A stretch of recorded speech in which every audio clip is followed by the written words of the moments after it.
calls. Here we go. So I taught Lauren how to shave her legs. I just have to. That's like my thing. I have to say that every time. But your husband will thank me. Oh no, it's frozen. That's how long I've known Lauren. That's how long I've known her. So I have like a really special bond with this girl, and we always tease each other. I'm like, I can tell her when you're not doing what you got to be doing because I'm allowed because I taught you how to shave your legs. So I love this girl. We have known each other through most of our life. We grew up in church together, and I just love her. I love her whole family. She's one of my greatest friends, and I'm so blessed that she's one of my Star Diamond coaches. And so she's going to speak tonight. And one really cool tip about Lauren, she just went alligator hunting. And I just think that is the coolest thing ever. So I'm like so obsessed that you went and hunted alligators in Louisiana. So the floor is yours, girl. I'm going to mute myself. All right. Okay. All right. Thank you so much, Brandy, for that. My husband also thanks you for, teaching me how to have that form of hygiene, which is nice. My mom, however, does not thank you because it's quite the hack job, pretty sure. It was all right. We figured it out. Okay. So, you guys, tonight I'm not distracted. I just have some notes on the side of my screen here. So if you see me kind of looking side to side, that's why.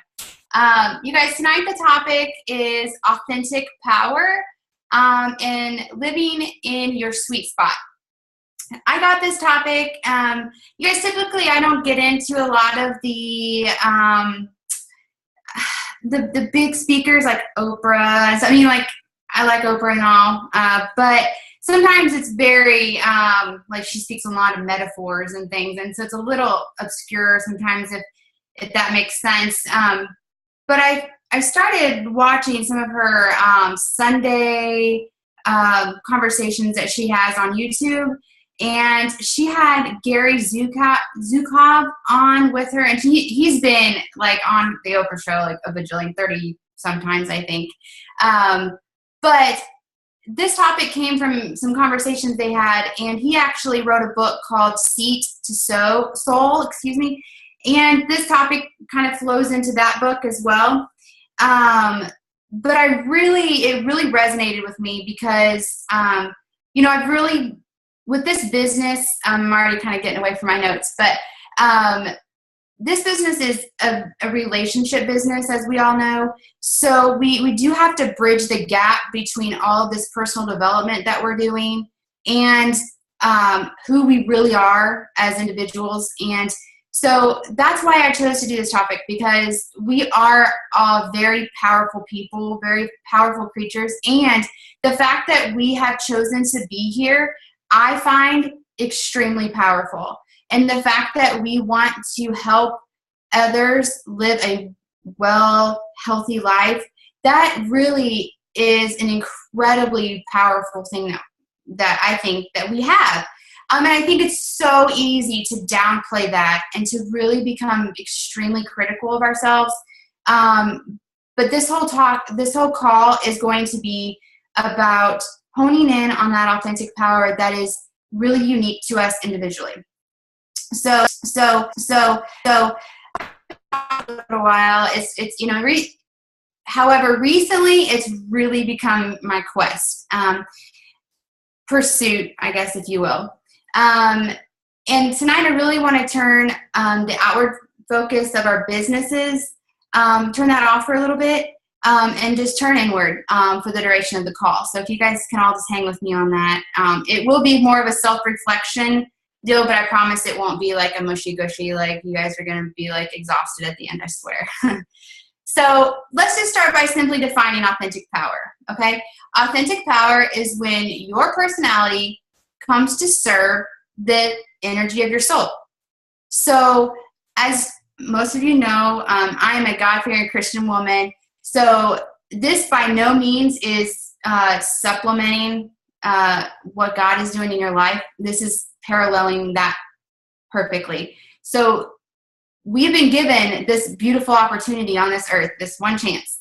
So we have this opportunity to hone in on these the energy and hone in on the relationships and love that we can build with others. So I think it's really important to dissect that and know when we can really become better individuals. So, all right. So, this concept could easily be broken down into a couple Zoom calls, but for the sake of the time, I'll definitely just keep it to this one. Maybe Brandy will ask me back another time and we can elaborate a little bit more, and maybe you guys can tell me what you think your form of authentic power is. But all right, so have you ever heard of coaches talking about their aha moment, or public speakers talking about that aha moment when everything was clear and everything was relevant and like they just had everything figured out? Have any of you guys ever heard that? Someone's like, I had my aha moment and then everything else kind of was clear. I've heard that so many times, and each time I used to stop in my tracks and like almost sort of a panic, because I immediately think, oh crap, like what is my aha moment? I should definitely have one by now. Like I'm 33, like I've had a lot of things happen, nothing huge. I mean, I know that, there's been a lot of other people that have had incredibly impactful things happening in their lives. But what is my aha moment? Or how on earth did they know that moment was it, So those questions really, like, even coming from Summit and all these different calls that we're on, and people, constantly saying they've had these like revelations. Just a sidebar, if my internet connection is crappy and it freezes up, could someone just tell me, like just send me a message or something? Okay, thanks. Thanks, Franny. So honestly, the answer to those questions is simple. They found their authentic power. They found their alignment. We are most powerful when we allow our souls and allow our energy to guide us. So this, of course, this is different for every individual person, you guys. So just because KJ has things with her life that guide her doesn't mean it's mine, okay? So we have to really allow ourselves and really support others when they are quirky and unique, and or if they are very like straight by the book or whatever. That is not a flaw. That is not something that is not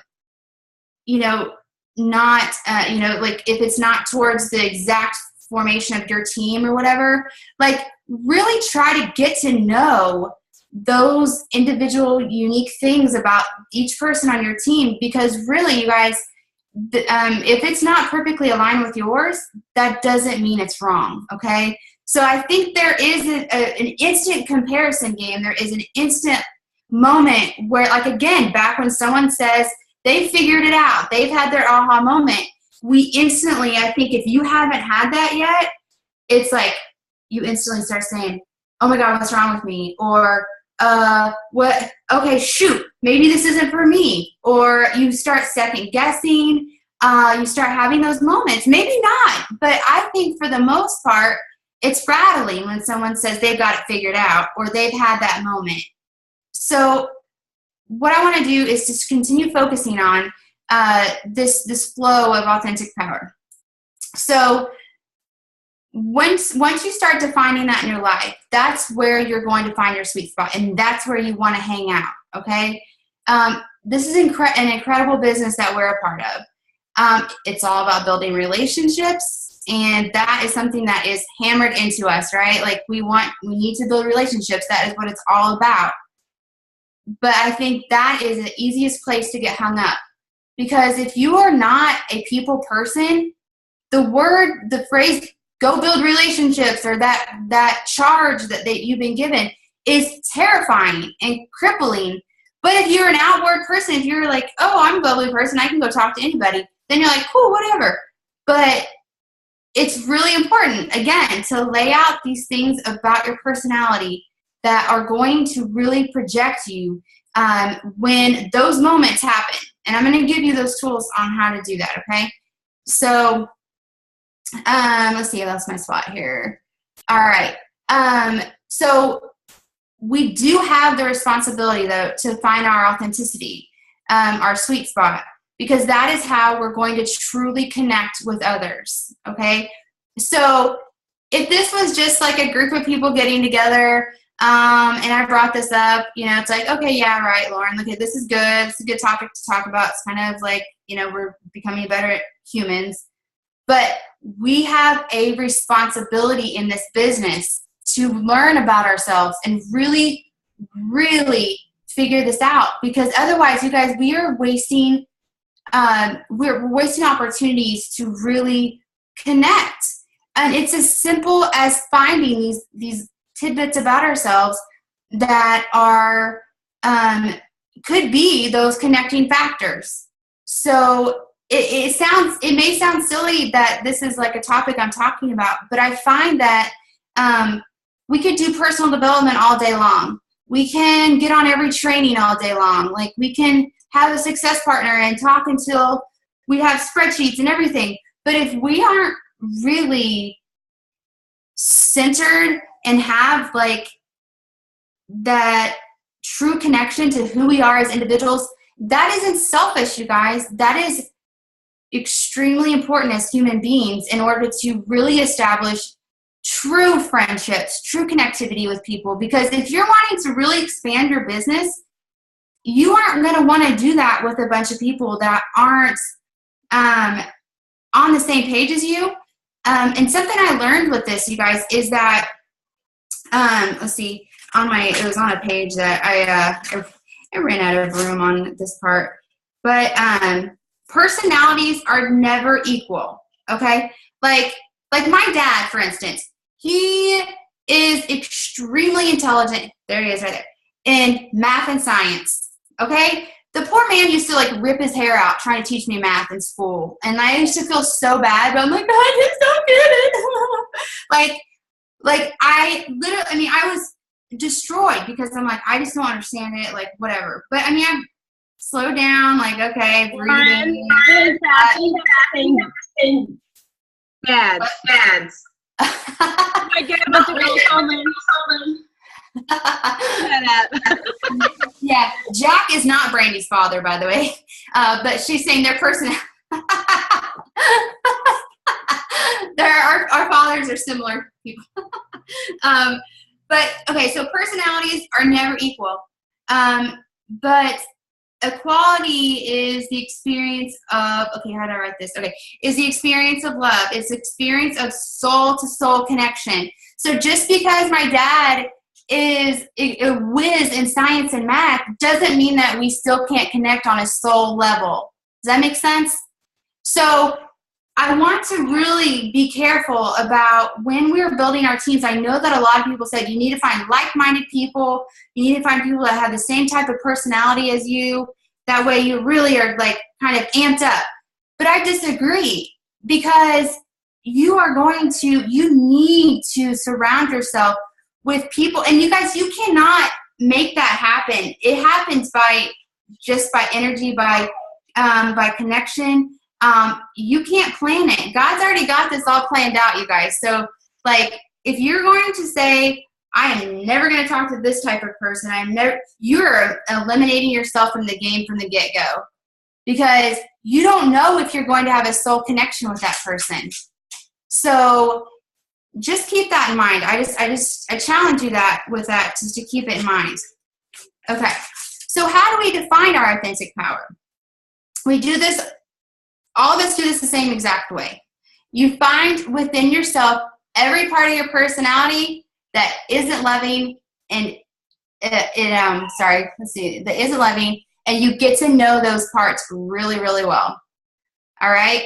So if you are a person that has a tendency to get angry, if you are a person that is envious of others, or maybe you're an extremely impatient person, it is essential to, when you're trying to find this authentic power, a way for you to really connect with others, you have to hone in on those things and find within yourself, like I said, every part of your personality that isn't loving, get to know it, and then really start finding those physical sensations when those parts of you are about to happen.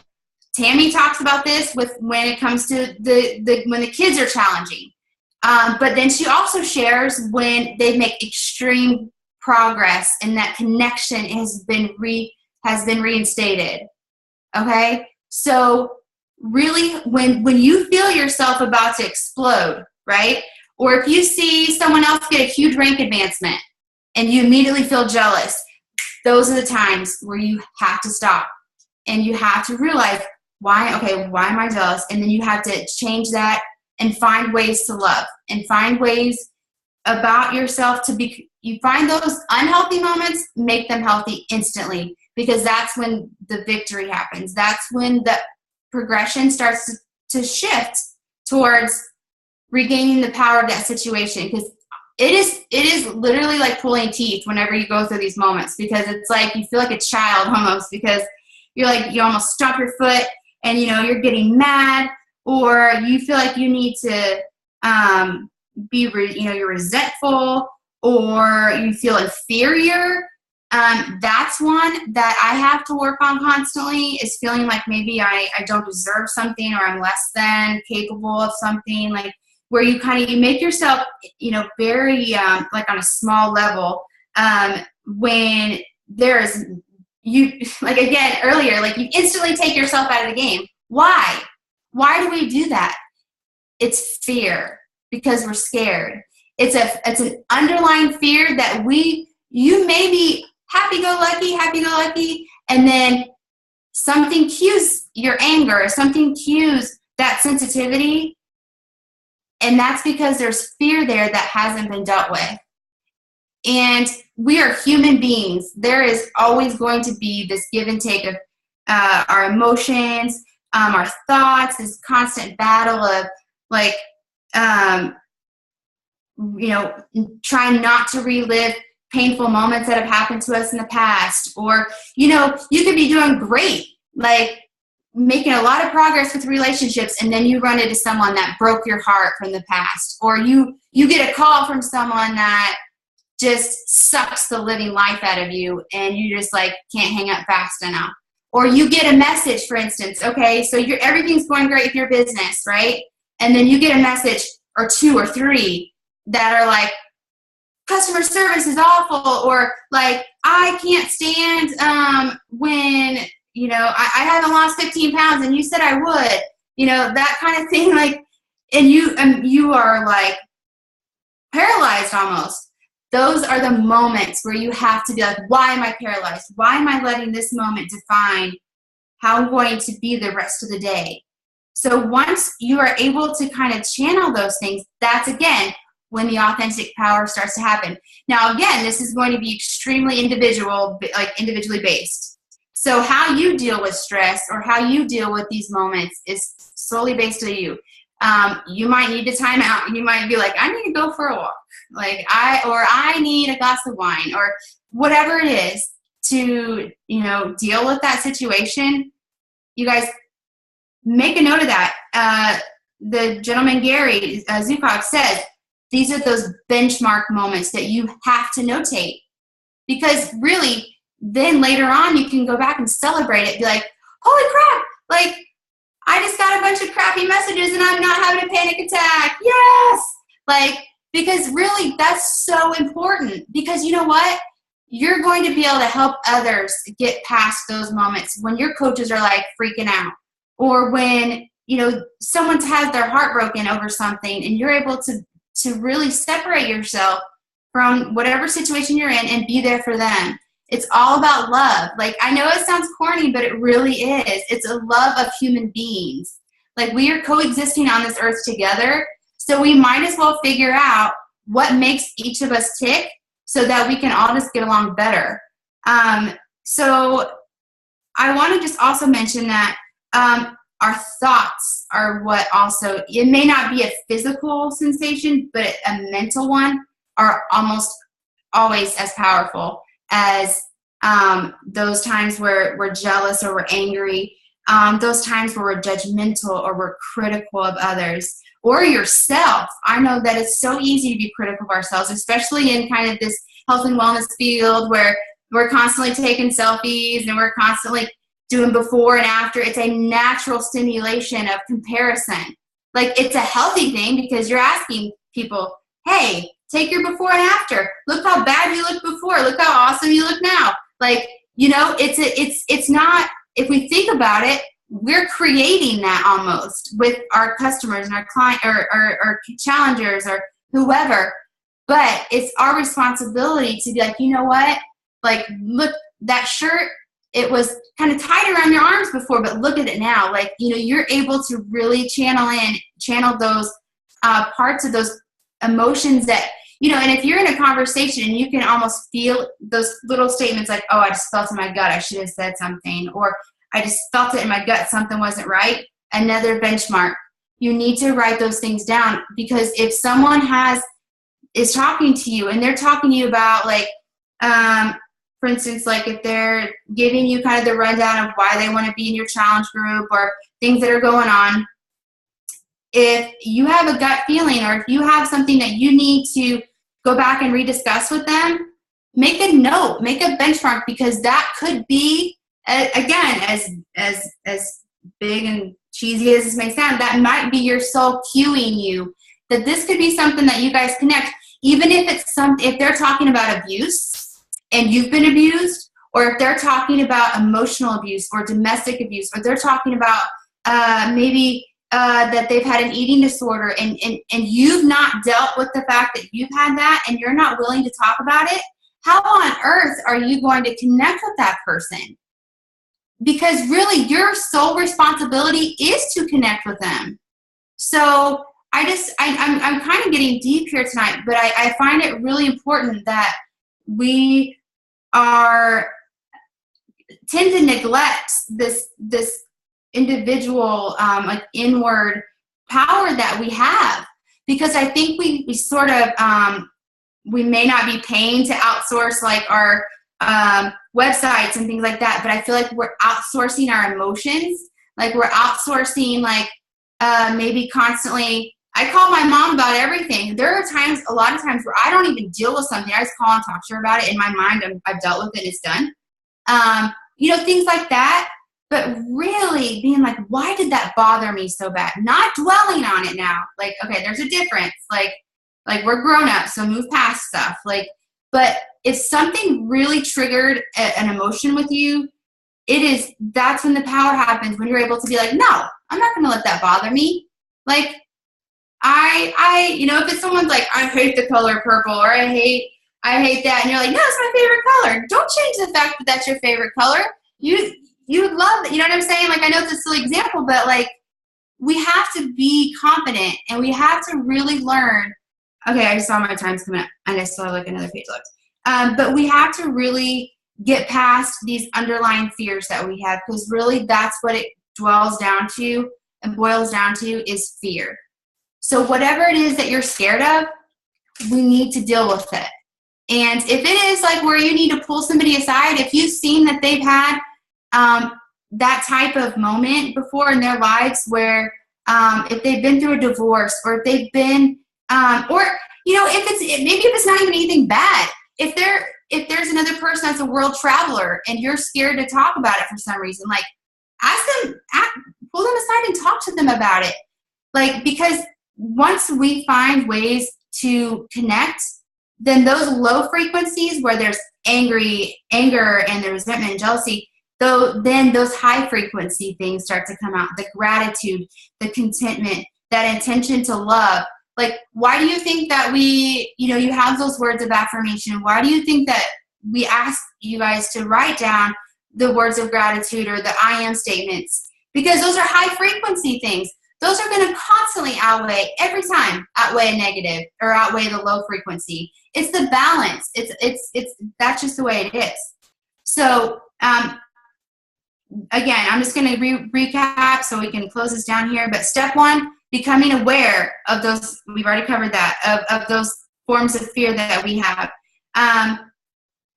Number 2, we need to cultivate the love. Like, the things about our personality that are going to outweigh and kind of counteract those negative things. When the anger comes on, we need to feel it and then deal with it.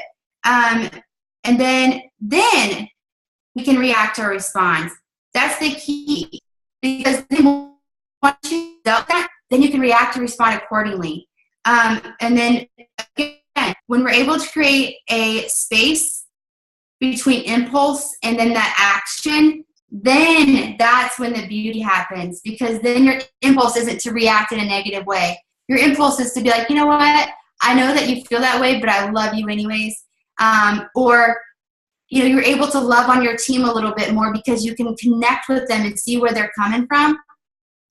So that's honestly, I think I kind of covered it all. I went kind of fast, and I apologize, but I just think it's really, really, really important that we get to know the parts of us internally that is going to really help us thrive in this business, thrive as human beings, thrive in relationships, and then also it's really going to help us attract people that I know you hear people say like their soul sister and, you know, things like that, soul brother.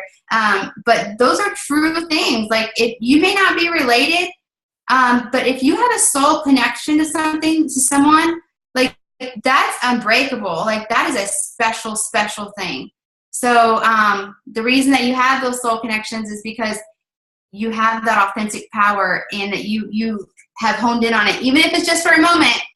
But my challenges to you is to just really dive into your personality, and dive into really what is going to connect the dots between, you know, your personality and you're able to thrive in the most powerful way. So that's all I've got.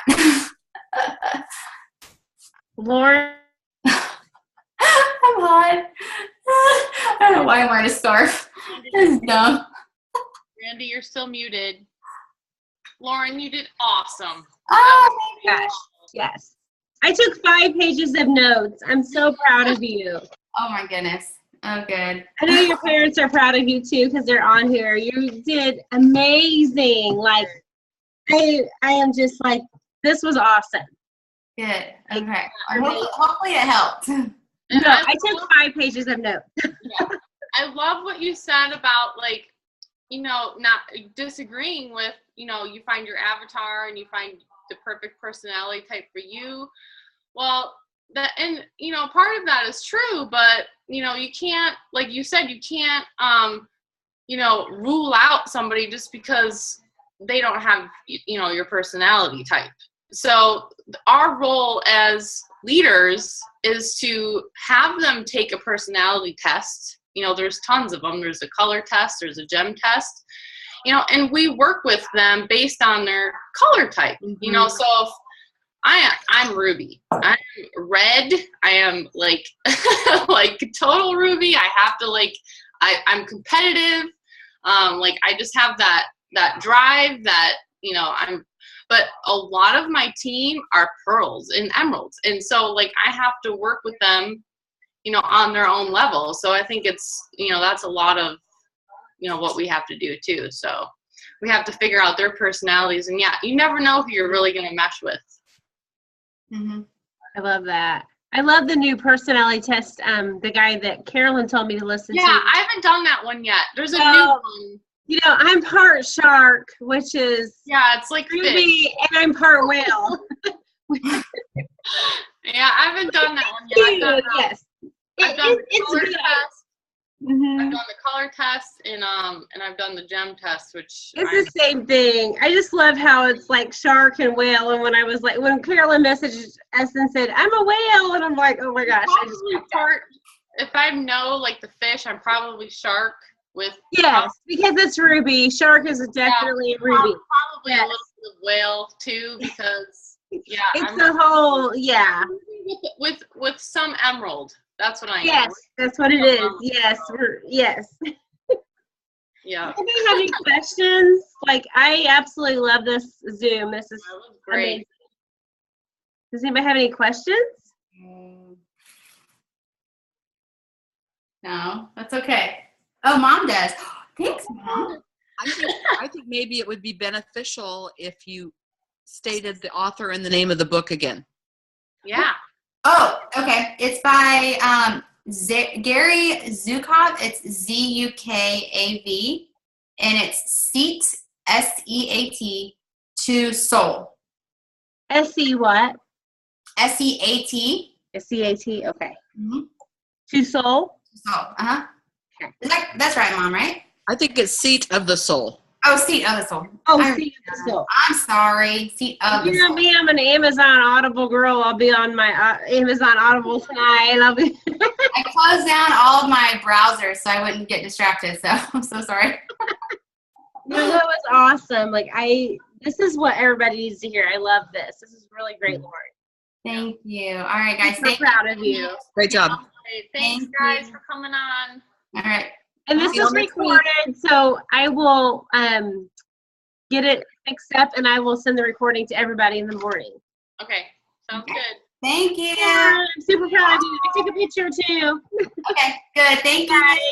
Bye. Bye.